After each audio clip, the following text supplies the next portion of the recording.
Flipped by Wendelin Van Dranen. This is Chapter 3, Bryce. Buddy Beware. 7th grade brought changes all right, but the biggest one didn't happen at school. It happened at home. Granddad Duncan came to live with us. At first it was kind of weird because none of us really knew him, except for Mom, of course. And even though she spent the past year and a half trying to convince us he's a great guy, from what I can tell, the thing he likes to do best is stare out the front room window. There's not much to see out there except the baker's front yard, but you can find him there day or night, sitting in the big easy chair they moved in with him, staring out the window. Okay, so he also reads Tom Clancy novels and the newspapers and does crossword puzzles and tracks his stocks. But those things are all distractions. Given no one to justify it to, the man would stare out the window until he fell asleep. Not that there's anything wrong with that, it just seems so boring.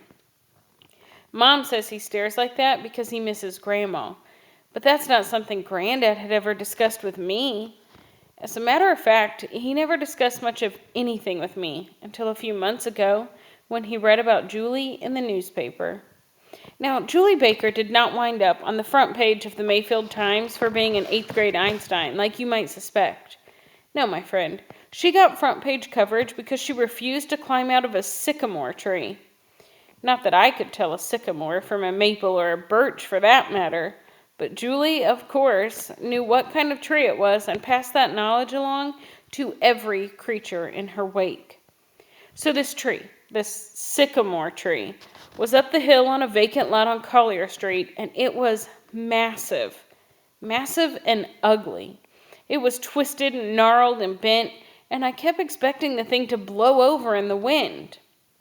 One day last year, I'd finally had enough of her yakking about that stupid tree. I came right out and told her that it was not a magnificent sycamore. It was, in reality, the ugliest tree known to man. And you know what she said? She said I was visually challenged. Visually challenged. This from the girl who lives in a house that's the scourge of the neighborhood. They've got bushes growing over windows, weeds sticking out all over the place, and a barnyard's worth of animals running wild. I'm talking dogs, cats, chickens, even snakes. I swear to God, her brothers have a boa constrictor in their room. They dragged me in there when I was about 10 and made me watch it eat a rat. A live, beady-eyed rat. They held that rodent up by its tail and gulp, the boa swallowed it whole. That snake gave me nightmares for a month. Anyway, normally I wouldn't care about someone's yard, but the baker's mess bugged my dad big time, and he channeled his frustration into our yard. He said it was our neighborly duty to show them what a yard's supposed to look like.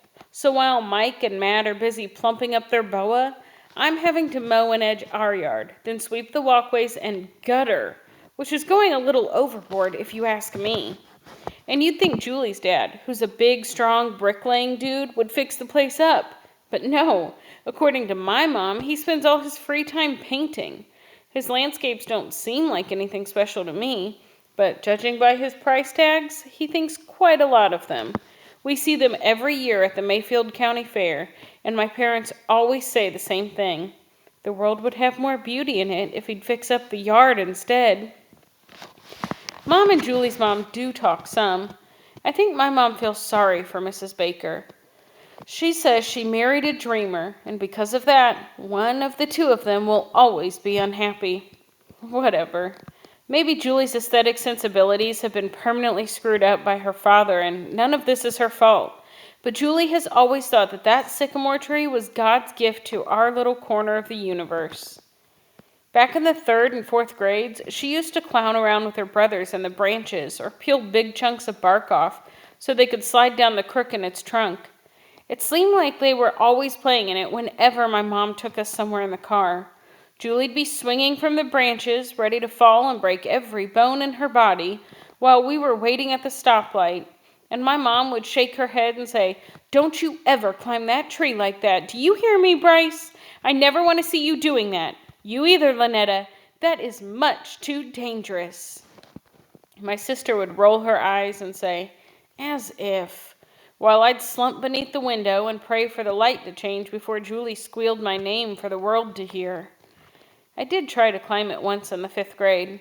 It was the day after Julie had rescued my kite from its mutant toy-eating foliage. She climbed miles up to get my kite, and when she came down, she was actually very cool about it. She didn't hold my kite hostage and stick her lips out like I was afraid she might. She just handed it over and then backed away. I was relieved, but I also felt like a weenie. When I'd seen where my kite was trapped, I was sure it was a goner. Not Julie. She scrambled up and got it down in no time. Man, it was embarrassing. So I made a mental picture of how high she'd climbed, and the next day I set off to outdo her by at least 2 branches. I made it past the crook, up a few limbs, and then, just to see how I was doing, I looked down. Mistake. It felt like I was on top of the Empire State Building without a bungee. I tried looking up to where my kite had been, but it was hopeless. I was indeed a tree-climbing weenie. Then junior high started, and my dream of a Julie-free existence shattered. I had to take the bus, and you know who did too.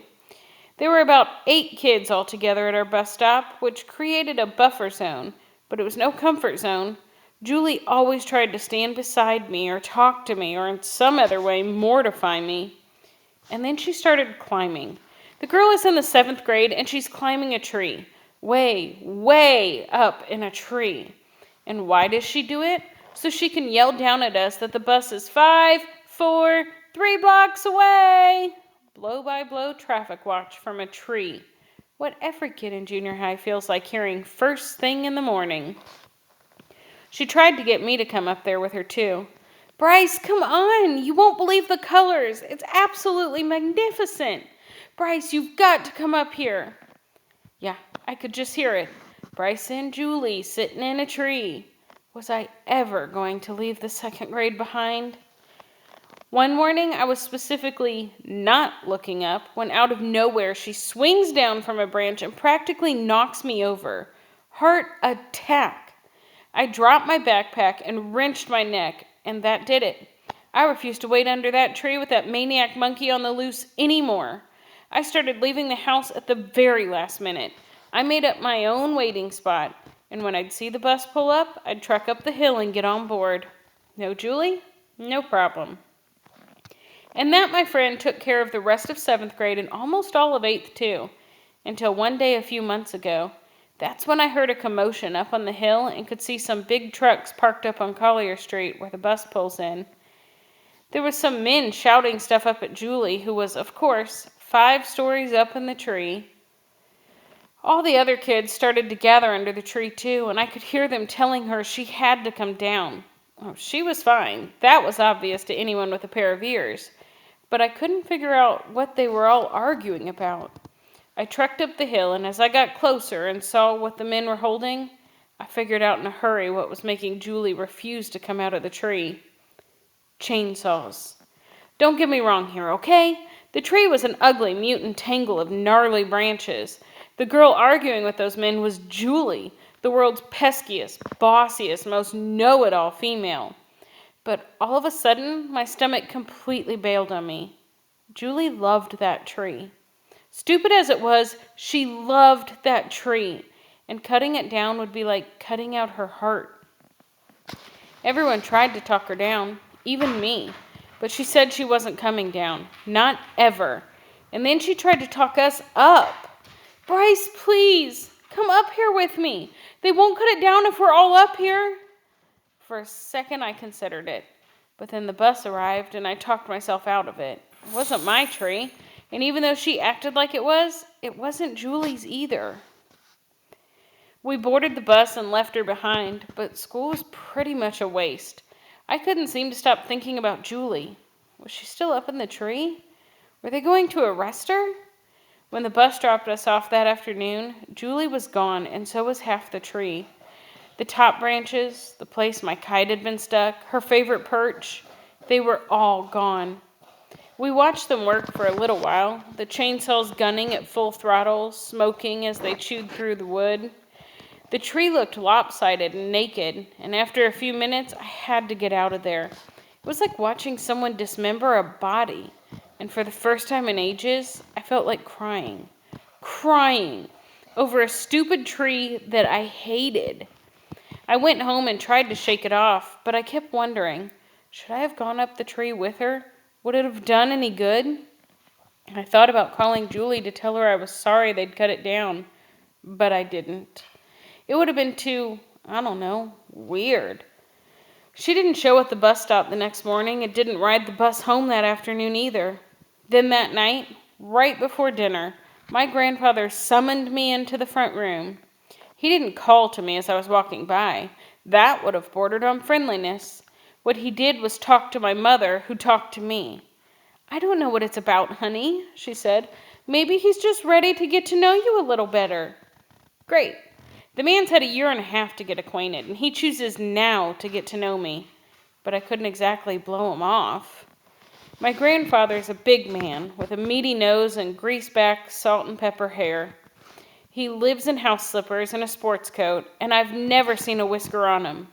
They grow, but he shaves them off like 3 times a day. It's a real recreational activity for him. Besides his meaty nose, he's also got big, meaty hands. I suppose you'd notice his hands regardless, but what makes you realize just how beefy they are is his wedding ring.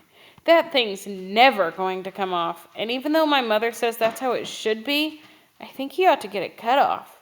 Another few pounds, and that ring's going to amputate his finger. When I went in to see him, those big hands of his were woven together, resting on the newspaper in his lap. I said, "Granddad, you wanted to see me?" "Have a seat, son." Son. Half the time he didn't seem to know who I was, and now suddenly I was son? I sat in the chair opposite him and waited. "Tell me about your friend, Julie Baker." "Julie? She's not exactly my friend." "Why is that?" he asked, calmly, like he had prior knowledge. I started to justify it, then stopped myself and asked, "Why do you want to know?" He opened the paper and pressed down the crease, and that's when I realized that Julie Baker had made the front page of the Mayfield Times. There was a huge picture of her in the tree, surrounded by a fire brigade and policemen, and then some smaller photos I couldn't make out very well. "Can I see that?" He folded it up, but didn't hand it over. "Why isn't she your friend, Bryce?" "Because she's..." I shook my head and said, "You'd have to know Julie." "I'd like to." "What? Why?" "Because the girl's got an iron backbone. Why don't you invite her over sometime?" "An iron backbone? Granddad, you don't understand. That girl is a royal pain. She's a show-off. She's a know-it-all. And she is pushy beyond belief." "Is that so?" "Yes, that's absolutely so. And she's been stalking me since the 2nd grade. He frowned, then looked out the window and asked, "They've lived there that long?" "I think they all were born there." He frowned some more before he looked back at me and said, "A girl like that doesn't live next door to everyone, you know." "Lucky them." He studied me long and hard. I said, "What?" But he didn't flinch. He just kept staring at me, and I couldn't take it. I had to look away. Keep in mind that this was the first real conversation I'd had with my grandfather. This was the first time he'd made an effort to talk to me about something besides passing the salt. And does he want to get to know me? No. He wants to know about Julie. I couldn't just stand up and leave, even though that's what I felt like doing. Somehow I knew if I left like that, he'd quit talking to me at all, even about salt. So I sat there feeling sort of tortured. Was he mad at me? How could he be mad at me? I hadn't done anything wrong. When I looked up, he was sitting there holding out the newspaper to me. "Read this," he said, "without prejudice." I took it, and when he went back to looking out the window, I knew I'd been dismissed. By the time I got down to my room, I was mad. I slammed my bedroom door and flopped down on the bed, and after fuming about my sorry excuse for a grandfather for a while, I shoved the newspaper in the bottom drawer of my desk, like I needed to know any more about Julie Baker. At dinner, my mother asked me why I was so sulky, and she kept looking from me to my grandfather. Granddad didn't seem to need any salt, which was a good thing because I might have thrown the shaker at him. My sister and Dad were all business as usual, though. Lynetta ate about 2 raisins out of her carrot salad, then peeled the skin and meat off her chicken wing and nibbled gristle off the bone, while my father filled up airspace talking about office politics and the need for a shakedown in upper management. No one was listening to him. No one ever does when he gets on one of his "if I ran the circus" jags. But for once, Mom wasn't even pretending. And for once, she wasn't trying to convince Lynetta that dinner was delicious either. She just kept eyeing me and Granddad, trying to pick up on why we were miffed at each other. Not that he had anything to be miffed at me about. What had I done to him anyway? Nothing. Nada. But he was, I could tell, and I completely avoided looking at him until about halfway through dinner, when I sneaked a peek. He was studying me all right, and even though it wasn't a mean stare or a hard stare, it was, firm, steady, and it weirded me out. What was his deal? I didn't look at him again, or at my mother. I just went back to eating and pretended to listen to my dad. And the first chance I got, I excused myself and holed up in my room. I was planning to call my friend Garrett, like I usually do when I'm bent about something. I even punched in his number, but I don't know, I just hung up. And later, when my mom came in, I faked like I was sleeping. I haven't done that in years. The whole night was weird like that. I just wanted to be left alone. Julie wasn't at the bus stop the next morning, or Friday morning. She was at school, but you'd never know it if you didn't actually look. She didn't whip her hand through the air trying to get the teacher to call on her, or charge through the halls getting to class. She didn't make unsolicited comments for the teacher's edification or challenge the kids who took cuts in the milk line. She just sat, quiet. I told myself I should be glad about it. It was like she wasn't even there, and isn't that what I'd always wanted? But still, I felt bad.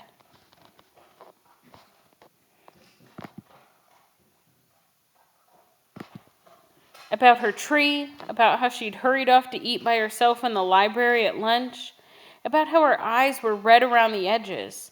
I wanted to tell her, "Man, I'm sorry about your sycamore tree," but the words never seemed to come out. By the middle of the next week, they'd finished taking down the tree. They cleared the lot and even tried to pull up the stump, but that sucker would not budge, so they wound up grinding it down into the dirt. Julie still didn't show at the bus stop, and by the end of the week, I learned from Garrett that she was riding a bike. He said he'd seen her on the side of the road twice that week, putting the chain back on the derailleur of her rusty old 10-speed. I figured she'd be back. It was a long ride out to Mayfield Junior High, and once she got over the tree, she'd start riding the bus again. I even caught myself looking for her. Not on the lookout, just looking. Then one day it rained, and I thought for sure she'd be up at the bus stop. But no, Garrett said he saw her trucking along on her bike in a bright yellow poncho, and in math I noticed that her pants were still soaked from the knees down. When math let out, I started to chase after her to tell her that she ought to try riding the bus again, but I stopped myself in the nick of time. What was I thinking? That Julie wouldn't take a little friendly concern and completely misinterpret it? Whoa now, buddy, beware. Better to just leave well enough alone. After all, the last thing I needed was for Julie Baker to think I missed her.